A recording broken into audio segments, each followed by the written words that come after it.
Halo, assalamualaikum warahmatullahi wabarakatuh. Selamat datang di channel YouTube saya Hamdi Reza. Pada video kali ini saya akan mencoba sharing informasi ataupun tutorial singkat terkait penggunaan aplikasi ataupun software ETAP, di mana kali ini saya mempergunakan ETAP versi 21 ya teman-teman ya, yaitu fitur swing, mVar control, voltage control, dan PF control pada sebuah generator. Langsung saja di sini saya membuat file baru. Bisa dengan file new project, atau langsung klik di new project atau new gitu ya. Oke, di sini saya mempergunakan 50 Hz. Saya langsung buat folder baru di desktop misalkan. Oke, di sini tes gitu.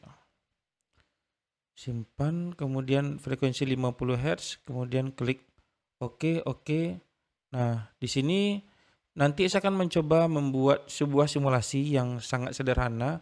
Saya mulai dari awal sengaja ya teman-teman ya, agar teman-teman yang belajar ETAP ini dapat mencobanya mulai dari awal, mulai dari nol. Tujuannya agar teman-teman bisa memiliki pengetahuan ataupun soft skill terkait penggunaan software ETAP ataupun aplikasi ETAP. Di sini saya mempergunakan sumber power grid.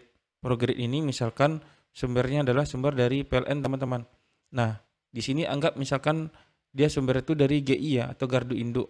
Nah, di mana keluaran dari gardu induk di sini dalam case ini adalah 20 kV. Jadi saya double klik misalkan di sini GI PLN, gardu induk PLN gitu ya.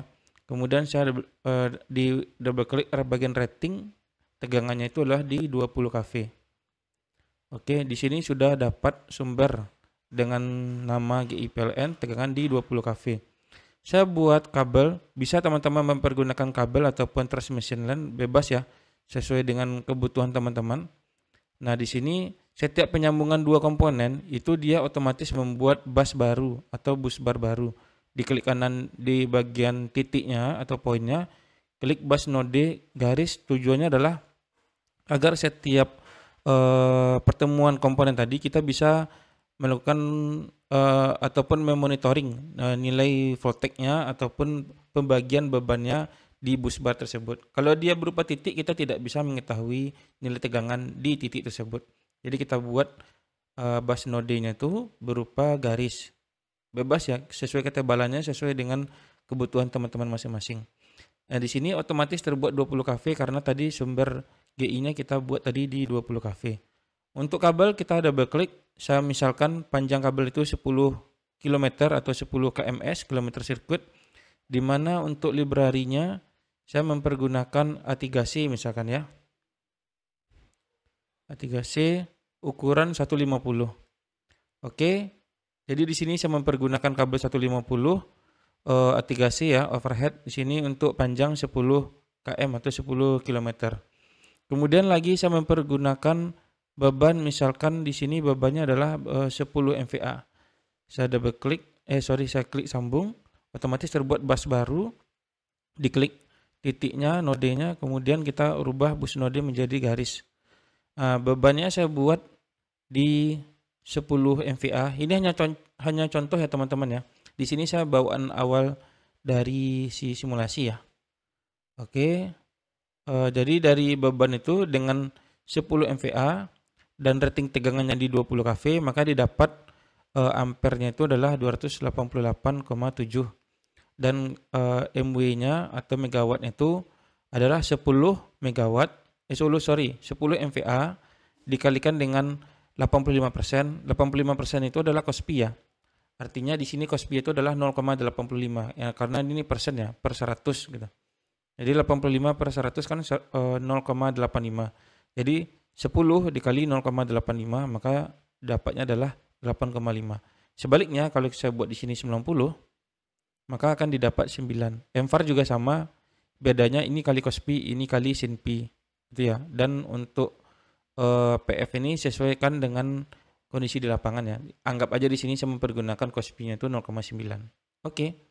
Nah, di sini langsung saja saya akan mencoba simulasi yang sangat sederhana. Kita coba load flow, kemudian run load flow di bagian kanan atas. Nah, di sini muncul persen. Ini adalah 91% dari ratingnya itu di 20 kV. Jadi silahkan klik di display option, kemudian rubah persen menjadi kV. untuk merubah displaynya. Barulah di sini adalah 20 kV di sumber. Kemudian ini saya naikkan ya agar nampak bebannya. Ini tegangannya adalah di 18,2 kV.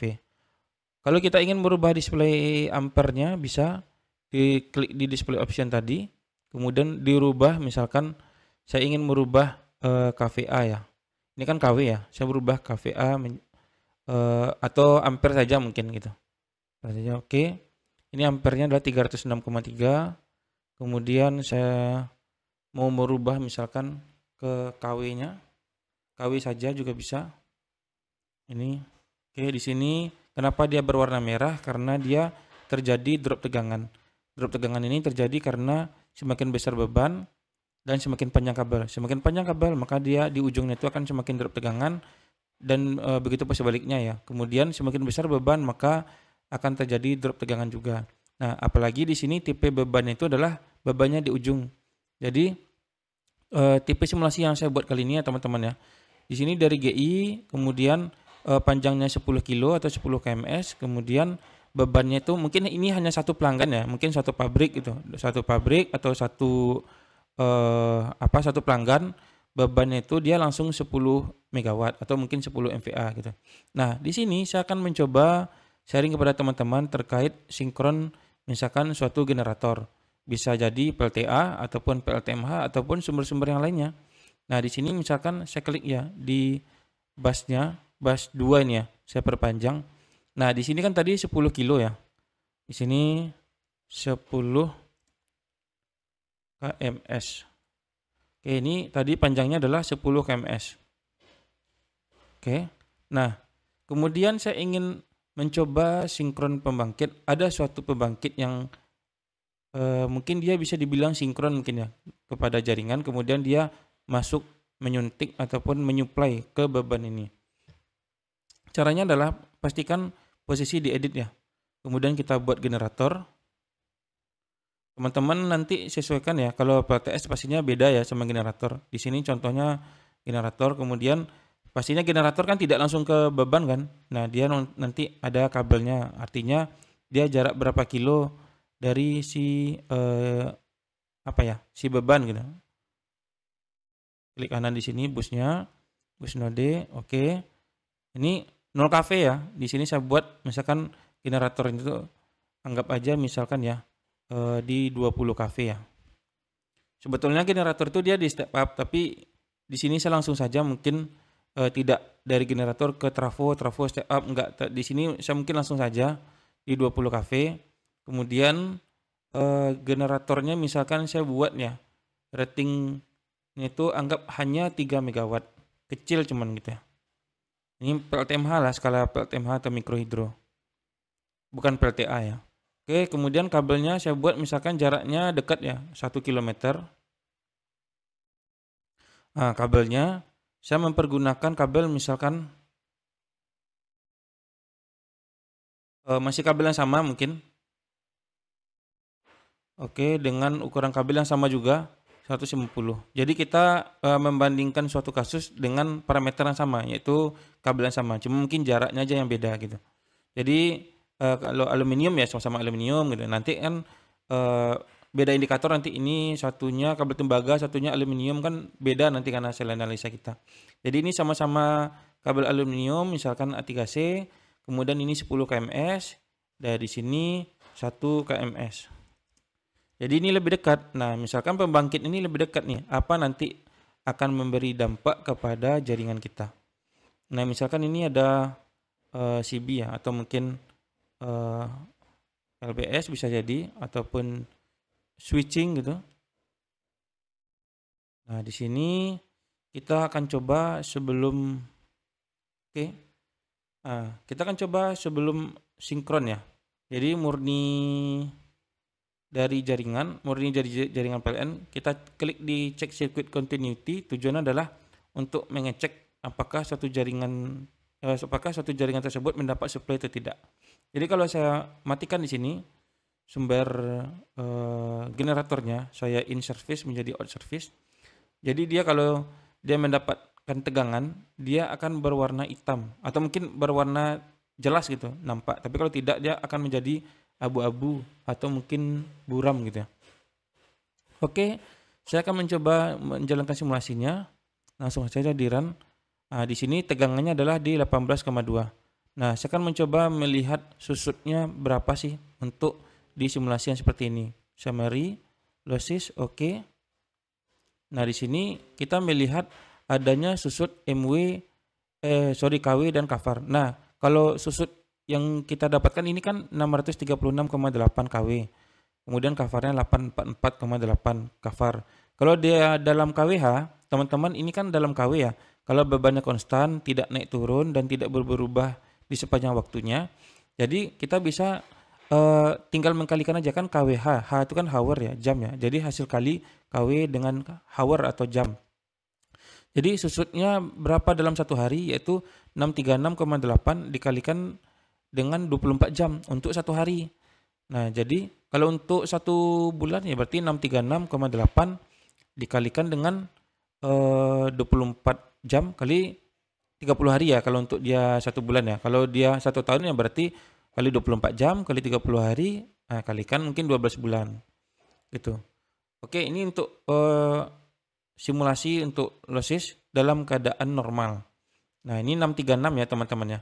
Oke, saya akan mencoba membuatkan generatornya itu sifatnya voltage control. Nah, sebelum itu teman-teman, kita akan membahas apa sih bedanya antara swing, voltage control, MVAR control, dan PF control. Nah, inilah topik kita hari ini. Jadi ini tadi itu hanya pengantar ya teman-teman ya. Yang pertama adalah swing.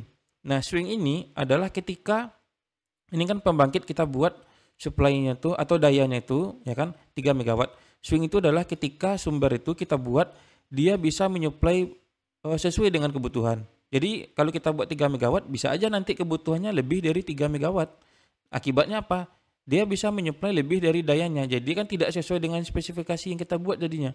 Oke, kita langsung saja. Kita mulai dari swing. Oke, kita aktifkan dulu generatornya. In service. Kemudian kita coba masukkan dulu, jalankan dulu. Ini simulasi 18,2 kV ya. Dalam keadaan si pembangkit atau si generator belum sinkron. Saya coba masukkan. Oke, close. Nah, di sini dapat diketahui bahwa untuk tegangan langsung naik dia ya. Yang sebelumnya dia hanya 18,2 dan ketika dia sudah masuk menjadi 19,85. Dengan catatan si generator itu spesifikasinya adalah di 20 kV dan di sini 10 kms, di sini 1 kms.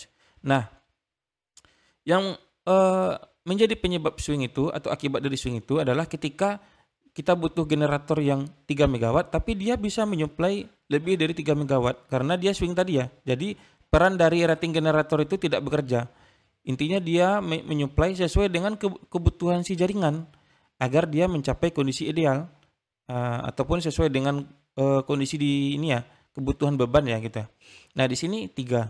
Di sini supply-nya 8,2 megawatt. Jadi kan tidak sesuai kan? Nah, jadi kalau untuk kondisi swing itu pastinya kondisinya sangat bagus ya. Kalau memang kondisinya swing. Nah, tapi kan kita membutuhkan generator yang menyuplai maksimum 3 megawatt contohnya. Nah, jadi seperti apa sih pengaruhnya gitu kan? Kalau dia kondisinya itu hanya menyuplai sesuai dengan yang kita inginkan yaitu 3 megawatt saja. Nah, itu tadi kondisi swing ya. Kita rubah dia menjadi voltage control. Voltage control itu adalah kondisi di mana si pembangkit itu dia bisa kita atur, kita adjust dia, kita mau menyuplai berapa megawatt sesuai dengan yang kita butuhkan, sesuai dengan yang kita inginkan. Nah, di sini kita buat voltage control. Kemudian kita klik ratingnya. Nah, di rating kita bisa mengatur MW ataupun beban yang akan disuplainya dalam kondisi seperti apa. Misalkan saya buat kondisi desain dulu mungkin ya. Di sini kita tidak membahas normal shutdown karena ini adalah status yang ada pada saat di sini mungkin. Nah, jadi kita nanti loadingnya itu, di bebannya itu kita bisa pilih nah normal gitu kan atau kondisi apa. Nah, di sini sama, kita buat voltage control, kita pilih rating, misalkan 3 megawatt. Saya ingin menyuplai sebesar 1 megawatt saja, contohnya. Dia alatnya tuh sebesar 3 megawatt, ya kan? Bisa, tapi saya ingin menyuplai hanya 1 megawatt saja. Nah, kemudian dampaknya seperti apa? Kita klik OK. Nah, kita klik run. Nah, dia menyuplai hanya 1 megawatt saja. Jadi sebelum dan sesudah, sebelumnya itu dia 18,2, tapi walaupun kemampuannya 3 megawatt dan kita menyuplainya mengaktifkan hanya 1 megawatt, mungkin kondisi tertentu mungkin ya. Nah, jadi dia menaikkan tegangan 18,2 menjadi 18,34. Nah, saya akan mencoba menaikkannya menjadi 2 megawatt.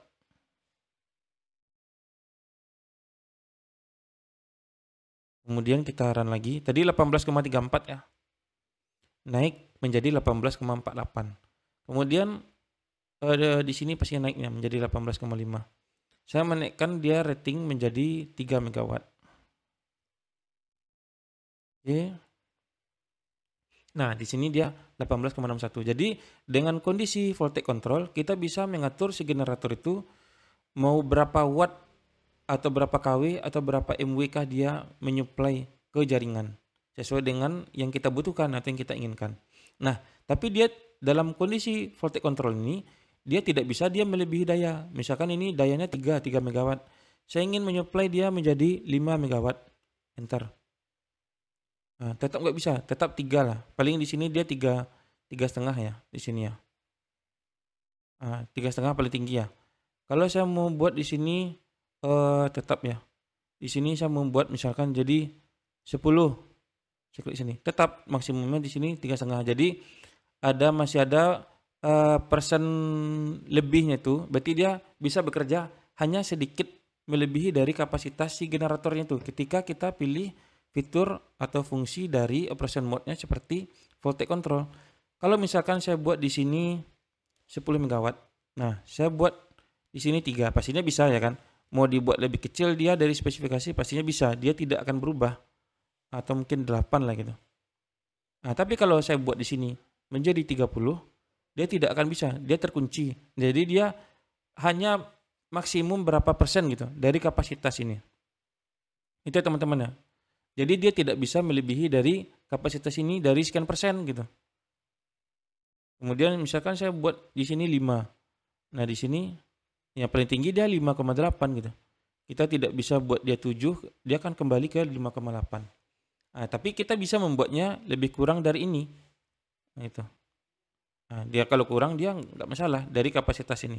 Kembali ke topik. Ketika kita ngambil dia 3 megawatt, nah, dia kan di sini anggaplah saya buatnya adalah 3 megawatt ya.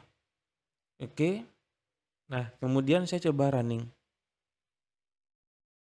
Dia menaikkan tegangan ya, yang sebelumnya 18,2 dengan susut terlampir 636 ya sebelumnya ya. Kemudian saya coba sinkron masuk dari pembangkit menjadi 18,61. Saya coba cek di summary-nya, dosis. Klik di bagian ini tadi teman-teman ya, di report manager. Kemudian kita ambil dosis untuk mengetahui susutnya berapa, ataupun rugi-rugi daya yang di jaringan, yang energi yang hilang itu berapa. Nah, ini dia 341. Jadi itu untuk sebelumnya 636,8 ya, menjadi 341. Nah, ini penyebabnya kenapa dan yang menyebabkan turun losses itu seperti apa? Karena dia ada injek tegangan kan, ada injek supply tambahan dari si pembangkit atau si generator. Nah, yang jadi pertanyaannya, kenapa kalau dia di posisi swing justru generator lebih banyak menyuplai daripada si PLN? Nah, alasannya adalah ini kan tadi 10 ya. Nah, kemudian dia 8,2 dari generator, kemudian 0,82 ini dalam satuan kW ya. Kok lebih banyak malah disuplai dari si generator. Nah, alasannya adalah karena energi listrik itu kan dia kan pasti cenderung mencari hambatan yang kecil. Nah, si pembangkit ini perannya sama-sama swing nih. Perannya fungsinya sama-sama swing.